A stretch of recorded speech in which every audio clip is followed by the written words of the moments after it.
नमस्कार। केसी study channel में आपका हार्दिक अभिनंदन, स्वागत है। मैं लेक्चरर कैलाश कांवर आज आपके समक्ष एक नए टॉपिक के साथ में उपस्थित हुआ हूँ।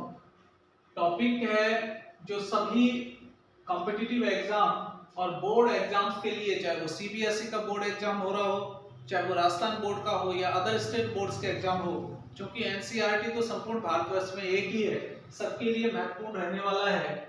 टॉपिक का नाम है अंतर्राष्ट्रीय संगठन, और अंतर्राष्ट्रीय संगठन में स्पेशली हम पढ़ेंगे यूएनओ के बारे में। और यूएनओ जिसका पूरा नाम यूनाइटेड नेशन ऑर्गेनाइजेशन है, संयुक्त राष्ट्र संघ है, और जिसे हम प्रतिवर्ष संयुक्त राष्ट्र दिवस 24 अक्टूबर को मनाते हैं। चूंकि 24 अक्टूबर 1945 को ही इस संयुक्त राष्ट्र संघ की विधिवत स्थापना हुई थी। बच्चों, प्रश्न आता है कि संयुक्त राष्ट्र संघ का उत्तराधिकारी, संयुक्त राष्ट्र संघ किसका उत्तराधिकारी है? तो संयुक्त राष्ट्र संघ लीग ऑफ नेशन का उत्तराधिकारी है। ये लीग ऑफ नेशन क्या है? ये राष्ट्र संघ है। राष्ट्र संघ वह संस्था थी जो प्रथम विश्व युद्ध के बाद, जब पूरे विश्व ने युद्ध की विभीषिका को देखा, तो उस युद्ध की विभीषिका से बचने के लिए जो विश्व के देशों ने एक अंतरराष्ट्रीय संस्था को बनाया, उसे लीग ऑफ नेशन कहा गया, राष्ट्र संघ कहा गया। इसकी स्थापना 1919 में हुई, और उसके बाद जब सेकेंड वर्ल्ड वॉर हुआ 1945 के अंदर, तब उसकी विभीषिका के बाद फिर एक अंतरराष्ट्रीय स्तर पर एक निर्णय लिया गया, और तब एक संस्था जो बनकर उभर के आई, वो आई संयुक्त राष्ट्र संघ। ये संयुक्त राष्ट्र संघ, प्रश्न बन के आ जाता है डायरेक्ट कि संयुक्त राष्ट्र संघ किसका उत्तराधिकारी है? तो संयुक्त राष्ट्र संघ लीग ऑफ नेशन का उत्तराधिकारी, फर्स्ट। नंबर 2, इसका उद्देश्य क्या है? क्यों संयुक्त राष्ट्र संघ को बनाया गया? तो प्रिय विद्यार्थियों, इसका एक ही स्पष्ट उद्देश्य था कि अंतरराष्ट्रीय विवादों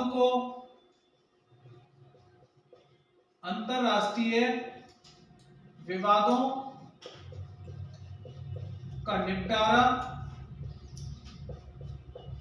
और अगर किन्हीं देशों के बीच कोई झगड़ा चल रहा है तो उसके बीच में मध्यस्थता करना, वाद विवाद को शांत करना, ये सब इस संयुक्त राष्ट्र संघ के उद्देश्य थे बनाने के, जिसके लिए यह संयुक्त राष्ट्र संघ बनाया गया, ताकि विश्व के अंदर शांति कायम रहे, विश्व में युद्ध जैसी चीजों का उन्हें ऐसे परिणाम ना भुगतने पड़े जैसा कि द्वितीय विश्व युद्ध में जापान की विभीषिका हुई थी। इसके प्रतीक चिन्ह की बात करें तो जैतून की 2 पत्तियां हैं, और विद्यार्थियों, जैतून की दोनों पत्तियों के बीच विश्व का मैप है। जैतून की 2 पत्तियां शांति का प्रतीक हैं, और उसके बीच में है विश्व का मैप, यानी ये शांति का प्रचायक है, शांति का प्रतीक है।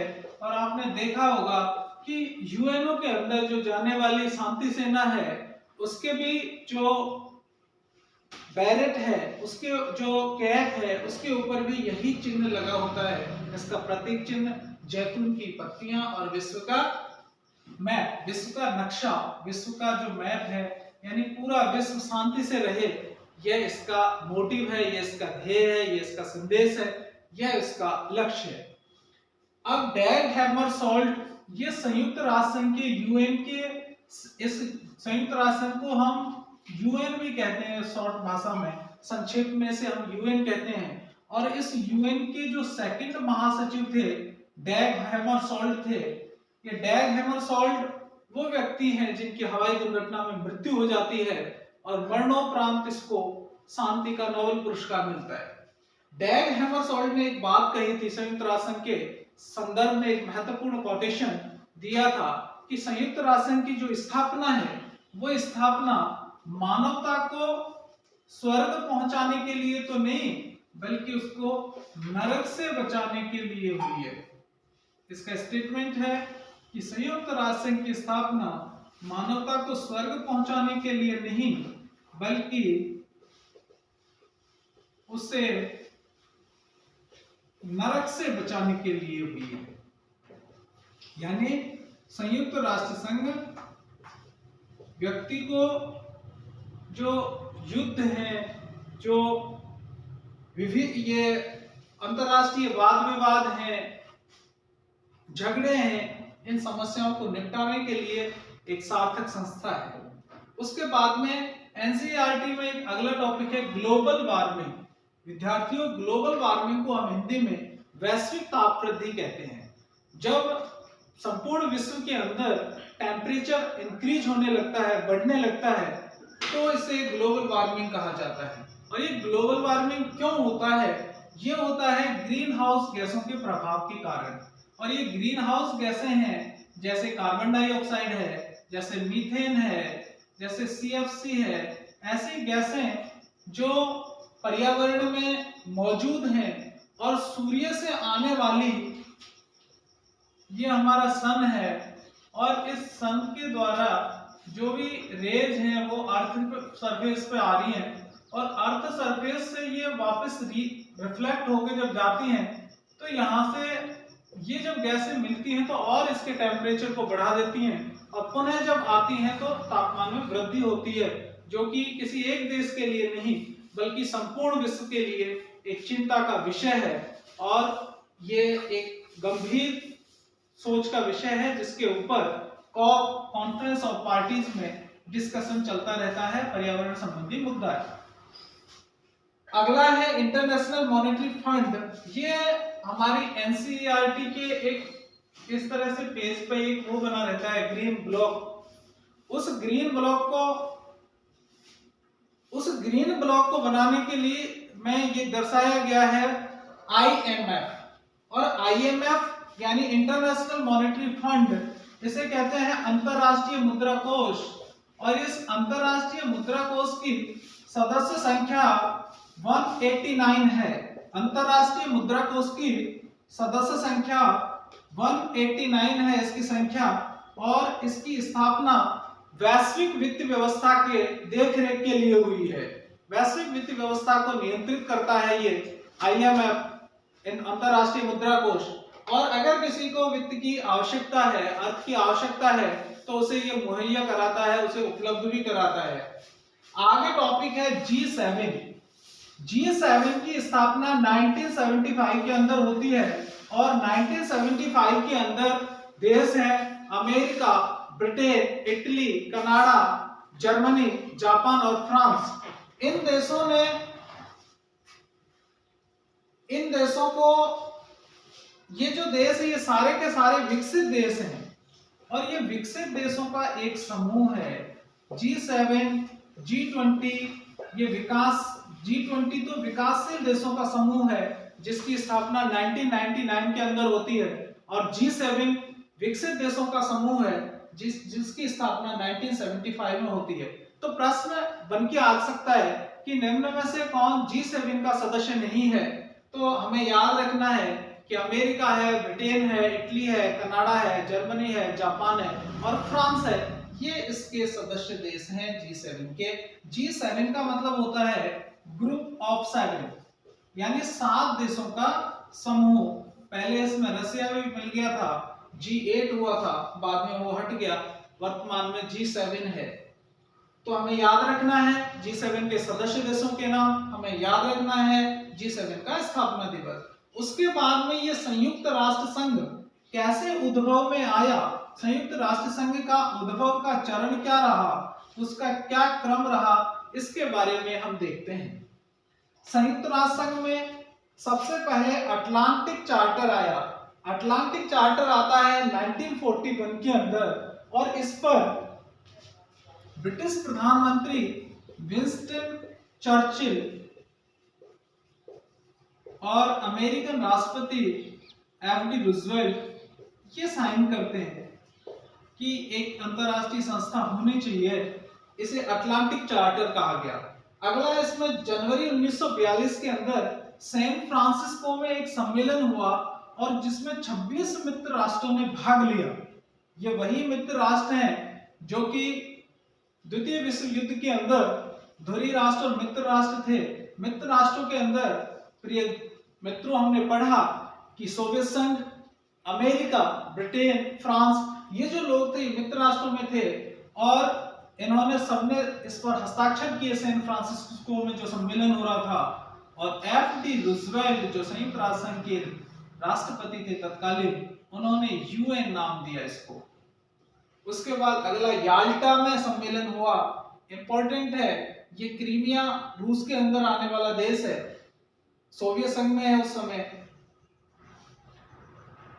फरवरी 1945 को यहाँ पर रूस, चर्चिल और स्टालिन मिलते हैं और संयुक्त राष्ट्र संघ के बारे में बातें होती हैं। सैन फ्रांसिस्को सम्मेलन हुआ है अगेन 26 जनवरी 1945 में। दैट इज वेरी इंपॉर्टेंट कि यहाँ पर इसकी स्थापना होती है, नींव रखी जाती है और यहाँ पर इसके जो मूल संस्थापक सदस्य देश हैं 51, जिसमें भारत भी संयुक्त राष्ट्र संघ का मूल संस्थापक देश है, वो 51 देश मिलकर संयुक्त राष्ट्र संघ की स्थापना करते हैं।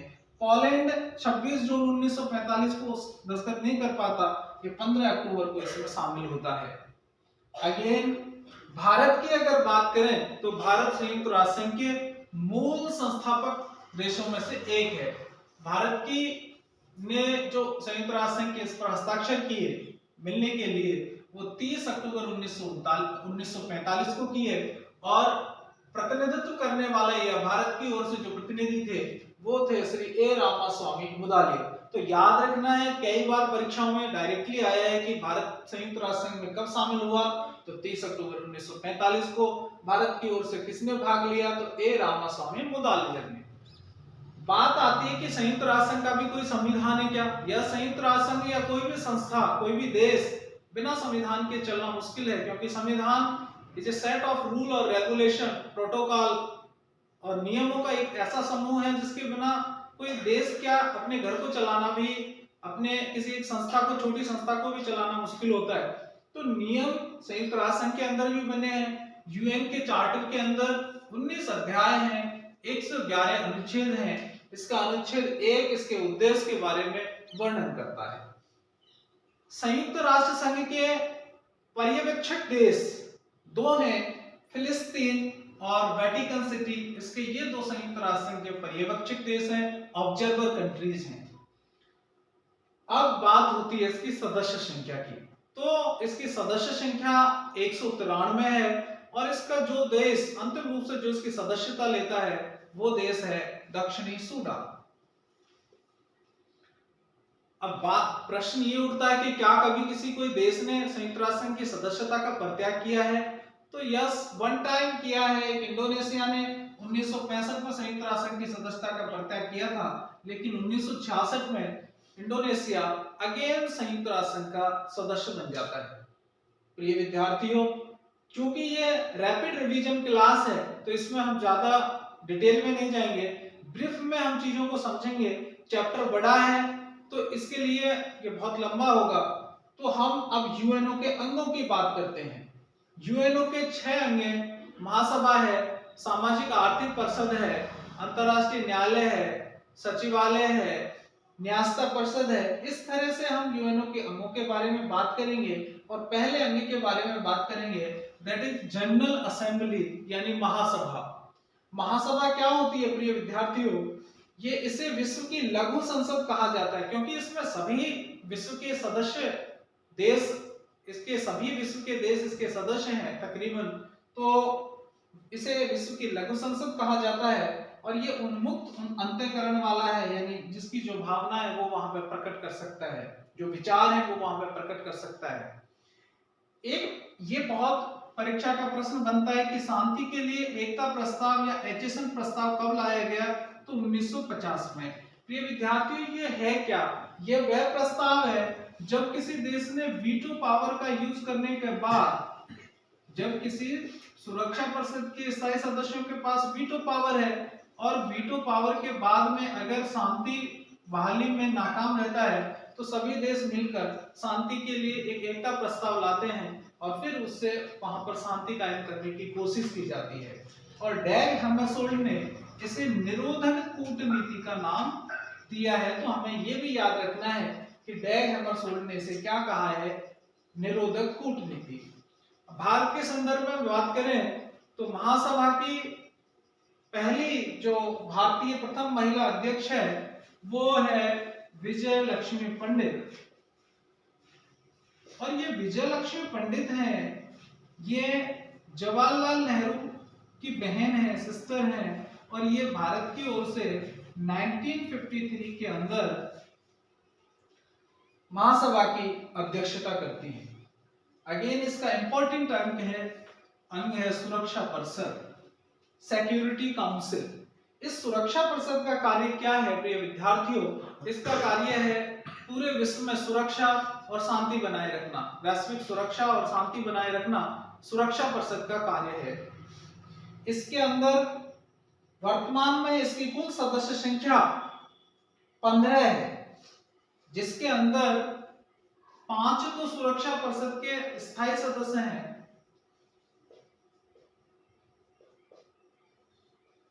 5 सुरक्षा परिषद के स्थायी सदस्य हैं।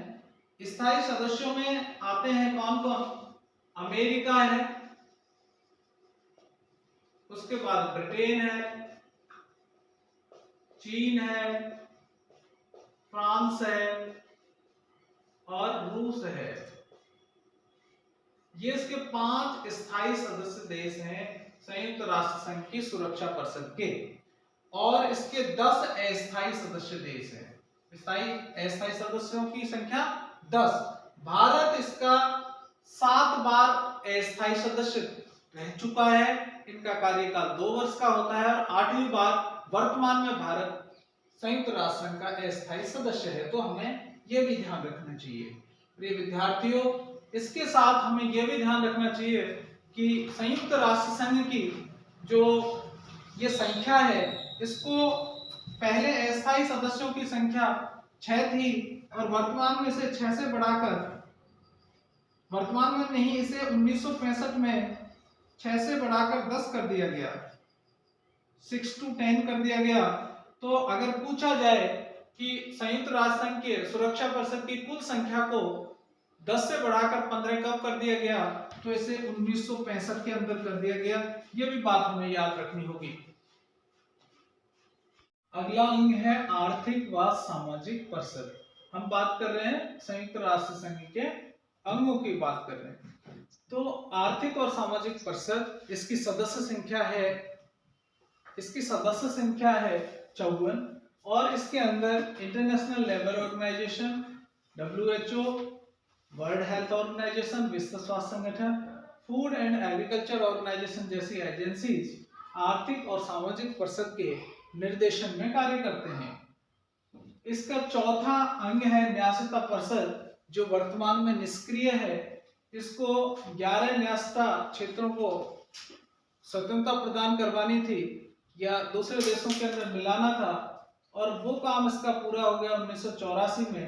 पलाऊ की स्वतंत्रता के बाद इसका काम खत्म हो गया, लेकिन इसे विघटित नहीं किया गया, क्योंकि हो सकता है स्वतंत्रता संबंधी कार्य पुनः हो सकता है, इसलिए ये अभी अस्तित्व में है।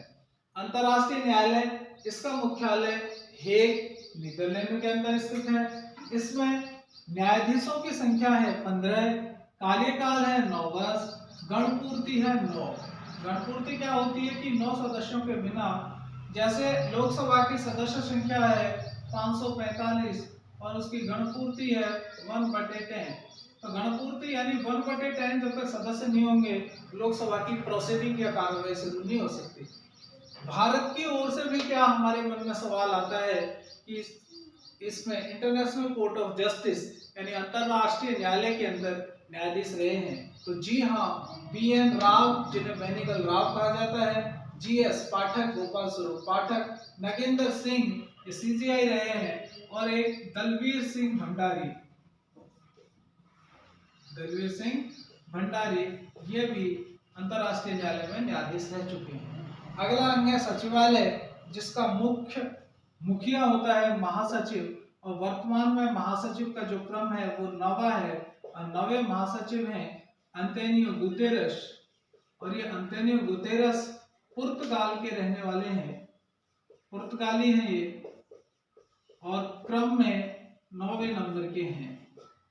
इसका जो चुनाव है वो विष्णुमूर्ति गाइडलाइंस, जो कि इंडोनेशिया के एक व्यक्ति थे विष्णुमूर्ति, उनके नाम पर रख दी गई और ये गाइडलाइंस के आधार पर इनका चुनाव होती है। सुरक्षा परिषद पहले नामों का सुझाव करती है और महासभा 2/3 बहुमत के साथ में पारित करती है। ये इसका जो वर्णन है ये उसके अनुच्छेद 97 के अंदर वर्णित है कि सुरक्षा परिषद तो इसके सुझावों का सुरक्षा परिषद तो इसके नामों का सुझाव करेगी और नामों का सुझाव करेगी और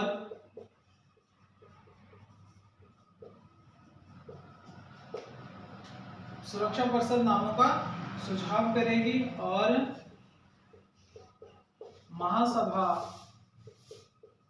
उसका अनुमोदन करेगी 2/3 बहुमत से। उसके बाद अगला है विश्व बैंक। विश्व बैंक इसकी स्थापना होती है 1944 में और इसकी स्थापना का उद्देश्य यही था कि अपने सदस्य देशों को ये ऋण प्रदान करवाए, उनको अनुदान दे। और अनुदान किस चीज के लिए? शिक्षा के लिए, स्वास्थ्य के लिए और जो बेसिक मूलभूत आवश्यकता है, आवास के लिए, बुनियादी ढांचे के लिए उनको ऋण प्रदान करे। अगला है यूएनएससी में यानी यूनाइटेड नेशन सिक्योरिटी काउंसिल यानी यूनाइटेड नेशन सिक्योरिटी काउंसिल संयुक्त राष्ट्र सुरक्षा परिषद की जो स्थायी और अस्थायी सदस्यता के मानदंड क्या है?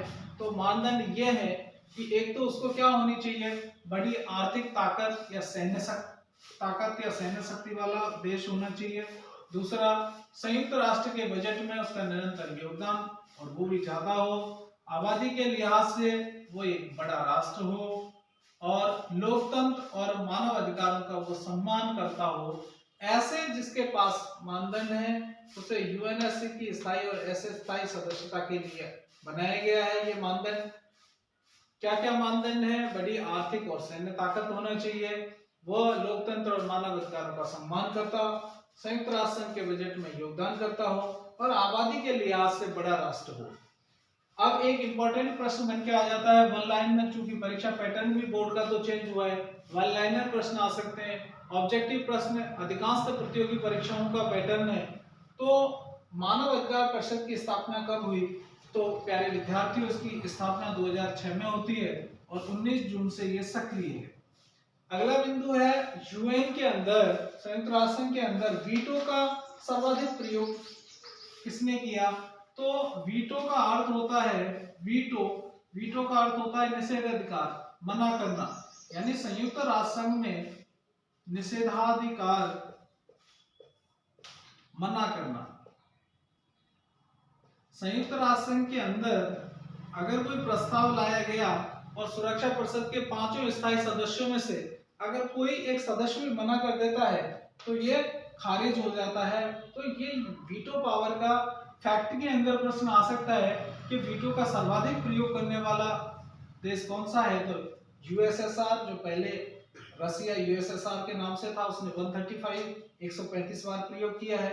उससे कम दूसरे नंबर पर यूएसए और सबसे कम चीन ने 11 बार इसका प्रयोग किया है। कुछ प्रमुख संगठन हैं उनकी चर्चा करेंगे, जैसे WTO है, इसकी स्थापना 1995 के अंदर होती है। जैसा कि हमने पढ़ा कि विश्व व्यापार के नियम बनाता है और ये गैट का उत्तराधिकारी माना जाता है। ये WTO विश्व व्यापार संगठन इसको हिंदी में कहा जाता है। अगला है WHO यानी वर्ल्ड हेल्थ ऑर्गेनाइजेशन। इसकी स्थापना 7 अप्रैल 1900 इसकी होती है 1 जनवरी 1995 को। इसकी स्थापना 7 अप्रैल 1948 को होती है और ये विश्व के स्वास्थ्य संबंधी जितनी भी समस्याएं हैं, जो भी महामारियां फैलती हैं, उनको रोकथाम के लिए प्रयास करता रहता है। जैसे अभी 2019 में जो एक कोविड-19 करके वायरस आया था, उस वायरस को WHO के द्वारा ही पेंडेमिक या महामारी घोषित कर दिया गया था। अगला है संयुक्त राष्ट्र विकास कार्यक्रम। इसकी स्थापना 1965 में होती है और ये गरीबी को हटाने के लिए, शिक्षा को बढ़ावा देने के लिए इस तरह से संयुक्त राष्ट्र विकास के कार्यक्रमों को आयोजित करता रहता है। इसका लक्ष्य यही है कि लोकतंत्र को मजबूत करना, गरीबी को हटाना और अशिक्षा को दूर करना। तो यूएनडी की फुल फॉर्म है यूनाइटेड नेशन डेवलपमेंट प्रोग्राम। अगला है IAEA यानी अंतरराष्ट्रीय परमाणु ऊर्जा agency, international atomic energy agency. तो अंतरराष्ट्रीय परमाणु ऊर्जा एजेंसी, इसकी स्थापना होती है 1957 को, और ये परमाणु जो ईंधन है उसका प्रयोग सैन्य शक्ति के बजाय अपने देश की ऊर्जा के लिए करने पर बल देती है।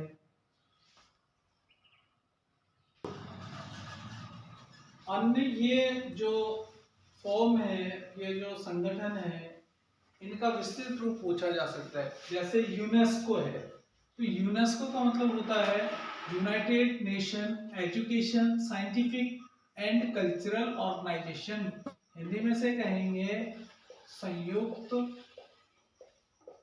राष्ट्र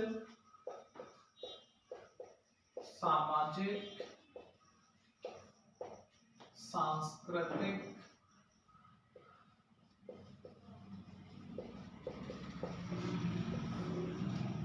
यहाँ पर शैक्षणिक होगा पहले, क्योंकि यूनाइटेड नेशन कैसा है, एजुकेशन। कुछ चीजें हमें हिंदी के बजाय इंग्लिश में अच्छी लगती हैं, जैसे इसका फुल फॉर्म हिंदी याद रखने के बजाय इंग्लिश में अच्छा है। यहाँ तो यूएन का मतलब तो यूनाइटेड नेशन हो गया, ई का मतलब एजुकेशन हो गया, एस का मतलब साइंटिफिक हो गया, सी का मतलब कल्चर हो गया, ऑर्गेनाइजेशन मतलब ऑर्गेनाइजेशन यानी संयुक्त राष्ट्र संघ शैक्षणिक सामाजिक एवं सांस्कृतिक ऑर्गेनाइजेशन संगठन।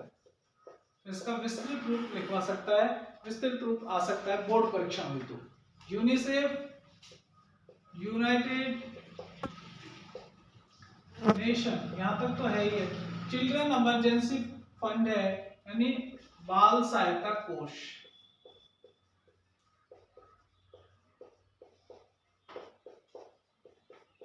उसके बाद यूएनएचआरसी क्या है, united nation human right commission. Human right कहते हैं मानवाधिकार को, तो संयुक्त राष्ट्र मानवाधिकार आयोग। उसके बाद यूएनएचसीआर यानी United nation high commission for refugee. Refugee कहते हैं शरणार्थियों को, तो संयुक्त राष्ट्र शरणार्थी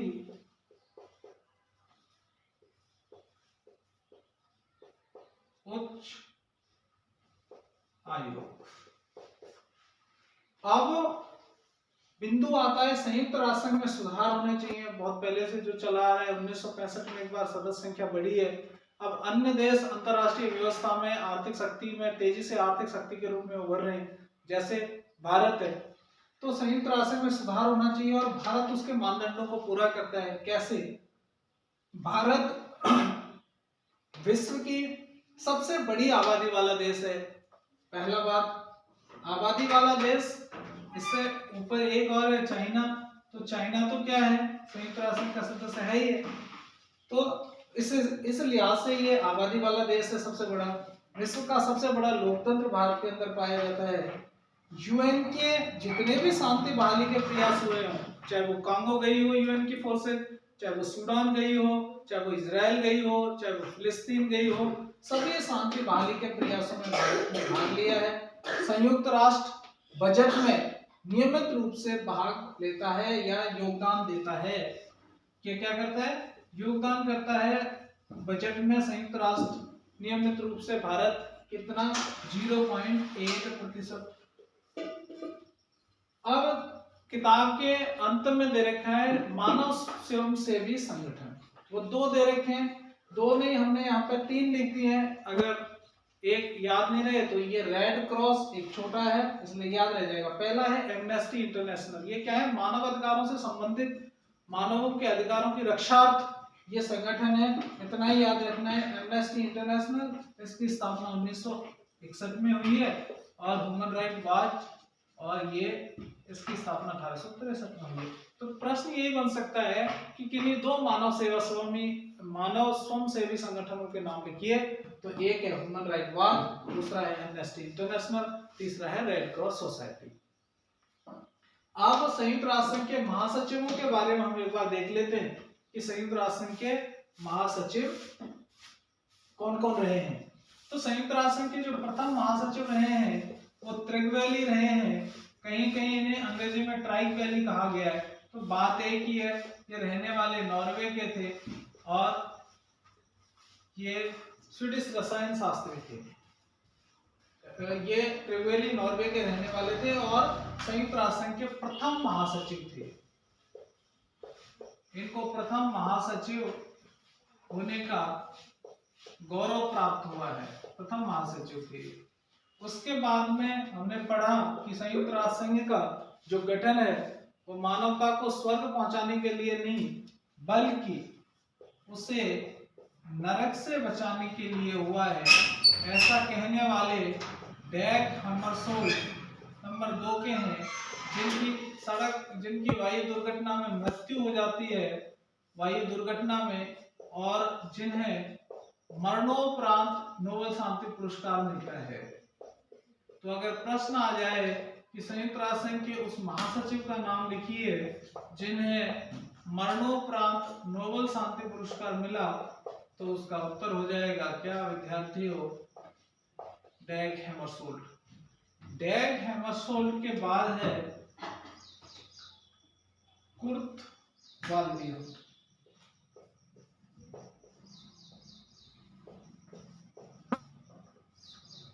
कुर्ट वाल्डियम, उसके बाद है गैबियर, फिर बुतरस घाली,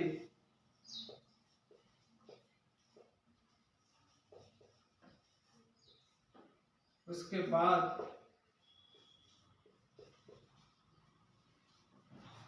बान की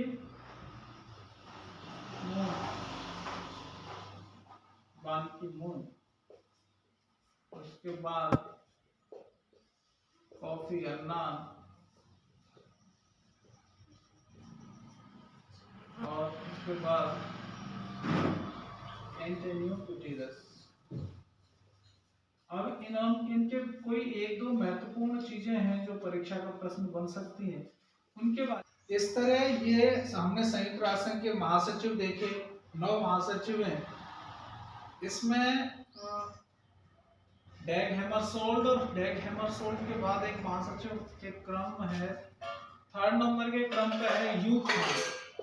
और ह्यू थांट संयुक्त राष्ट्र संघ के वो महासचिव हैं जो क्यूबा मिसाइल संकट के दौरान थे, जो भारत पाक युद्ध 1965 के दौरान थे, क्योंकि इनका कार्यकाल 1961 से लेके 1971 तक रहा है।